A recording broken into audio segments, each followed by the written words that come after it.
One, two, three, four. Number 5. Ang question, Alfred. Ako, ito ay galing kay Leonard Yama. Hindi ko alam. Ang tanong ay, kailan mo balak mag-asawa? O kumuha ng partner? Pag singles, kailangan sa gitna. Ang face-reveal. Hindi nila alam yung mga Pogi. Alam mo ba? Ano po, mag-aasawa na po ako pag stable na ako financially, emotionally. Pag-showbiz ang answer ni Alfred. Kapag stable na siya, financially and emotionally. So, ano yung magagawa nila? Ang kanyang preference. Yan ang kanyang. Next! Ikaw ang next na mas malapit sa akin. Kasi ikaw nakikita ko dito. Next question. Ano ba ang hinahanap mo sa isang lalaki? Mayaman. Ay, mayaman! Ano ba? Ayun lang. Ayun talaga. Seryoso siya. Ang bilis ka usap ng mga singles na. Para isang tanong, isang sagot. Okay, next. Ira.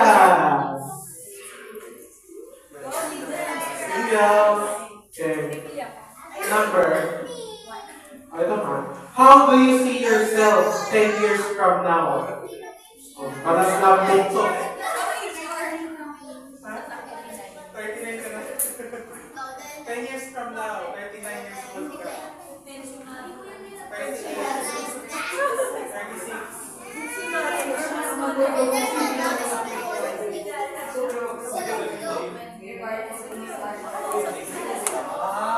Mag-grow daw siya spiritually regardless may partner o wala. Ay, grabe naman yun! Next. Lars.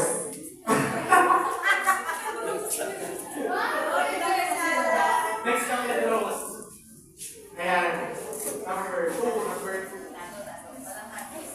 Anong katangian ang hinahanap mo sa isang tao para masabi mo na siya ng the one?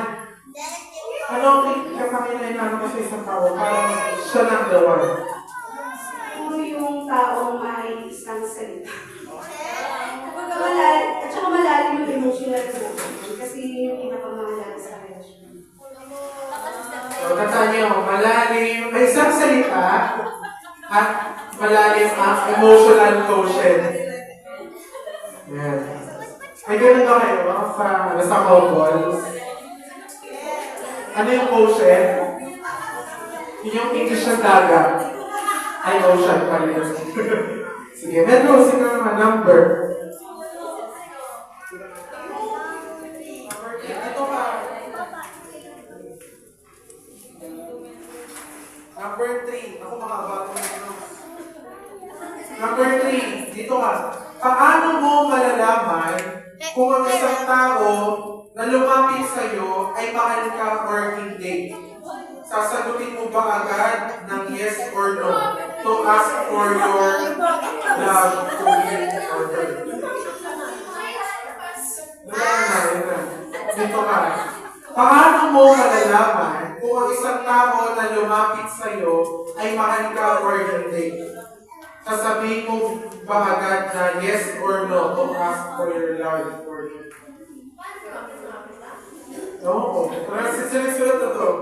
Nasa dulo yung ano. Ay. Nasa dulo eh. Ask for your love eh.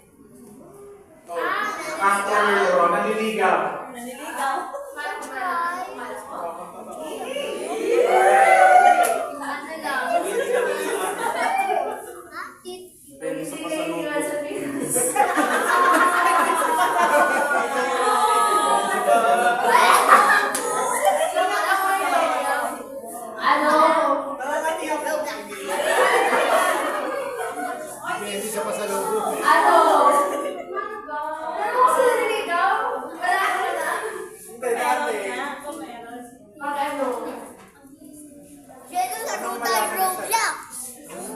Pag hindi sinamahan. Sige, mukhang may hugot doon. Pag hindi lang, mas pinamahan. Okay na yun, okay. Next, si Nanay Penny. Dito mo, Nanay Penny. Kasali ka, hindi pa hindi ka kasali. So, showbizin ka namin. Mamili ka lang ng number, tapos tatanungin kita. Number? One. Number 1, ito ang tanong sa iyo natin. Ang dami na ito ah.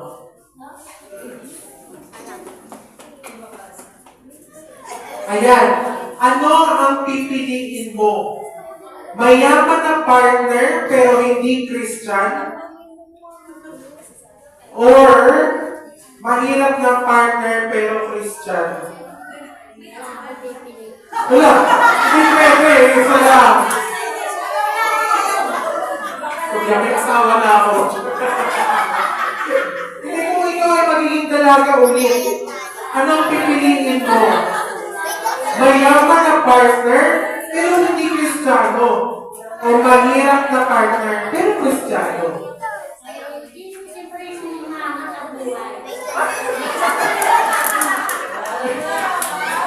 O, hindi natin tanong natin, Penny. For 100,000 pesos. Itama mo yung sagot na rin, Penny. Anong pipiliin mo? Hindi, ikaw na. Ano to? Nasa sa'yo talaga to. Kahit anong pipiliin mo, tatanggapin ka namin. Mayaman, pero hindi Kristiyano. O mahirap, pero Kristiyano. Ang pipiliin ko ay yung mabuting tao. Wala yung sa choices, kami kayo yung bagsak pa. Ulit. 1 or 2? Hindi nyo hindi malaman. Bakit? Wala, mahirap ka ron.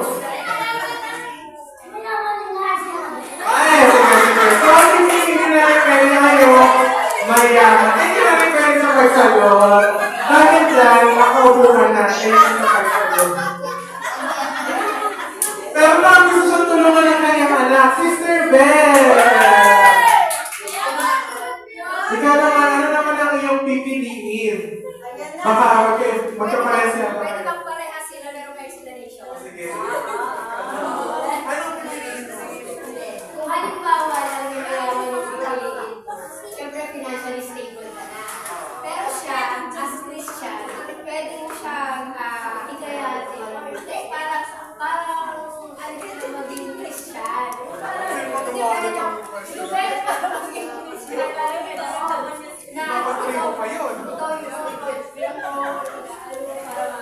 pero kung mahirap naman siya, pero Christian siya, yung sabihin nun is pwede nyo naman pagsikatan sa buhay ninyo. Kung ano mararating ninyo, pero Christian, syempre, nasa pamilya. Pero as long as Dito na ako. para maging mayaman. Ang daming sagot, pero walang ano, pinili. Yan, so ang pipili niya. Ay, sige, Junjun, Junjun. Tama ka talaga, ha? Ano na yung pipili ni Junjun? Sige, pwede. Siyempre tayo na, Christian. Kasi, kapag hindi yung parang service na sa Panginoon, kung may ano sa buhay, pagkalang mo niya dahil sa Panginoon ngayon. So, yung kanilang mga answer ay perfect in their own way dahil personal na buhay nila yun. Wala tayong pinalaman sa kanilang mga choices sa buhay. So, yan natin si Nanay Kelly na mamili ng mayaman. Yan ang kanyang ginusto. Okay? Next, si Wea. Yes. Ang papapiliin ka naman. Mahirap. Mahirap din. Number. 6. Number 6. Ilan taong ka na mo eh? 19 years old si Wea. Itong tanong, ano ang gusto mong maging partner? Mas matanda o mas bata sa'yo? Ayun ang tanong. Mas matanda, as a 19 years old. Oh, syempre mas bata sa'yo, 18 na dapat. Mas matanda or mas bata sa'yo? Matanda ko ibang bus.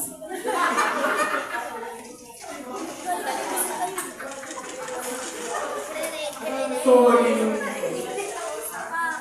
mas matanda daw sa kanya. Mga gano'ng matanda, ilang years? Mga 5 years daw, yeah. So, anong klaseng matanda? Describe mo na sa amin.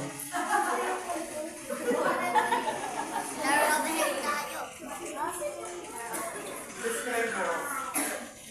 Anong klaseng Matangkad. matangkad? Check.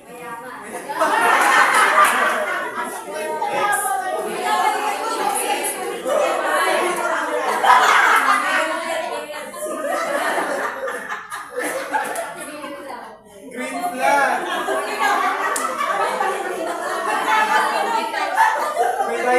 May bicep na. Ako, may nga kung ano ang pinipili mo. Kung kasi ang pipili ako na nag-toothbrush. So, ano ang pinipili ni Wea? Next season.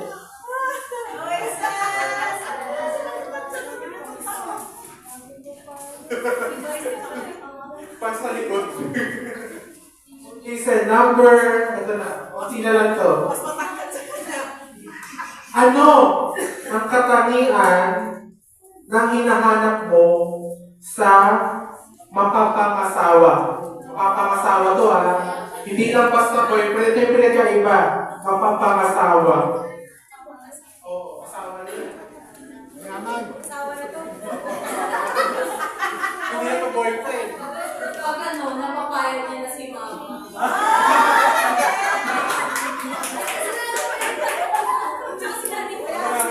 Si mama lang po kasi kami. Based pa niya sa decision.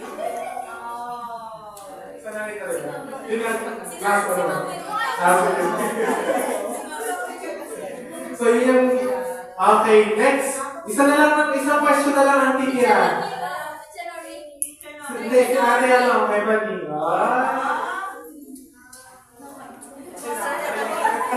Nakaiba ba? Nakaiba ba? Hindi ako nakaiba. Ate Ebony, ito ang question para sa iyo. Last question. Sa iyong paniniwala ay ito.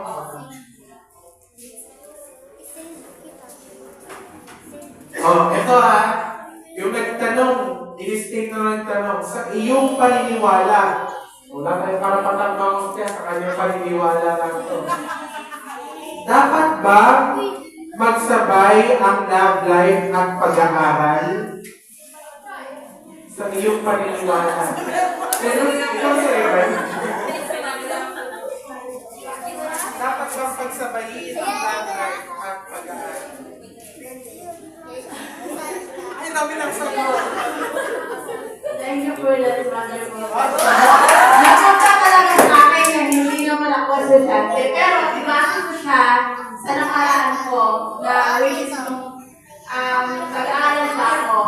Para sa akin, ang pag-boyfriend or pag-girlfriend, parang pag sa edad na nasa college ka or high school life ka, parang ang sarap kasi magkaroon ng gano'n eh. Kasi andan ko yung pagka-adolescence mo, pagka-dalaga mo.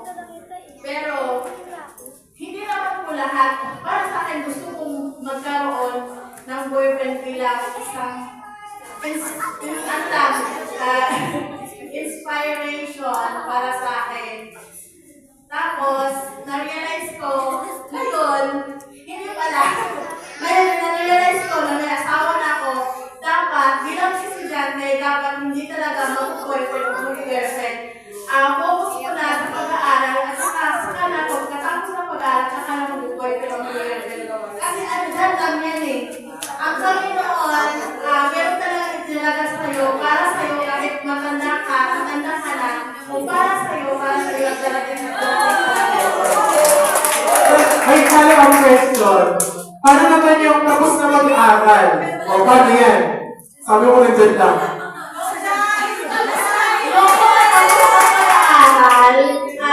at nasa inyo na po yung desisyon na yun. Kasi kung hindi pa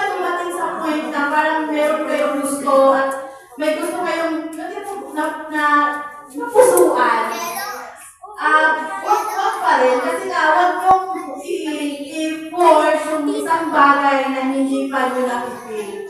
Kasi sabi mo nga, darating at darating yung panahon na hindi ko lang namalayan na, uy, umipig na pala ako.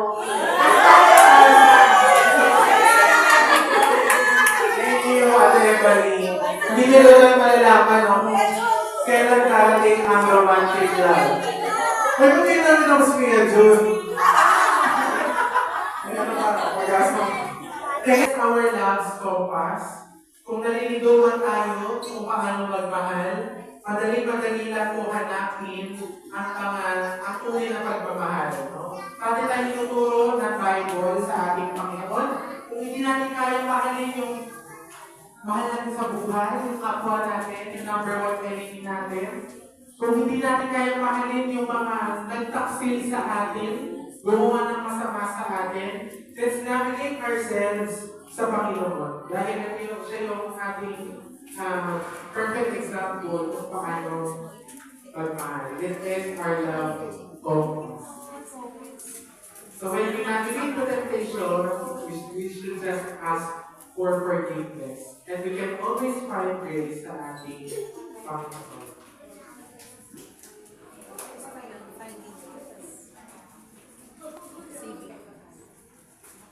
Yan.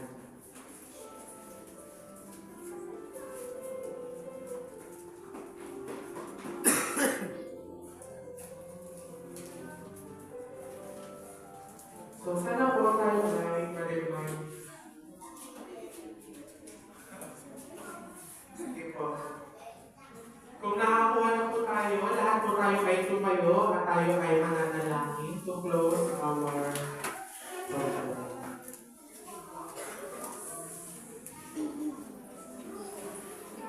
Nag-enjoy po tayo sa ating Hingin ng Panginoon. Sige po, tayo ay manalangin. Pasalamatan natin ang Panginoon sa pagkakataon dito. Children, mabay mo na tayo. Panginoon, maraming salamat sa buong umaga, tanghali na pinagkaloob sa amin. Salamat sa mga salita mo, Panginoon, na patuloy na papalakas sa amin kung paano magmahal at kung paano umibig, Panginoon. Nawa sa mga pagkakataon na kami ay nahuhulog sa puso, sa pagsubok, Panginoon, para ninyo po kami ilid, Panginoon, sa tamang landas, Panginoon, sa tunay na pagmamahal ninyo, Panginoon. Tulungan niyo kami na magmahal ng may katapangan, Panginoon, at ng walang takot, Panginoon. Especially sa mga bagay na nagbibigay sa amin ng rason para mag-give up, Panginoon. Salamat, Lord, dahil you always remind us of this love. At binabalik namin sa inyo lahat ng papuri at pasasalamat. Sa pangalan ni Jesus, Amen! Happy Valentine's sa bawat isa.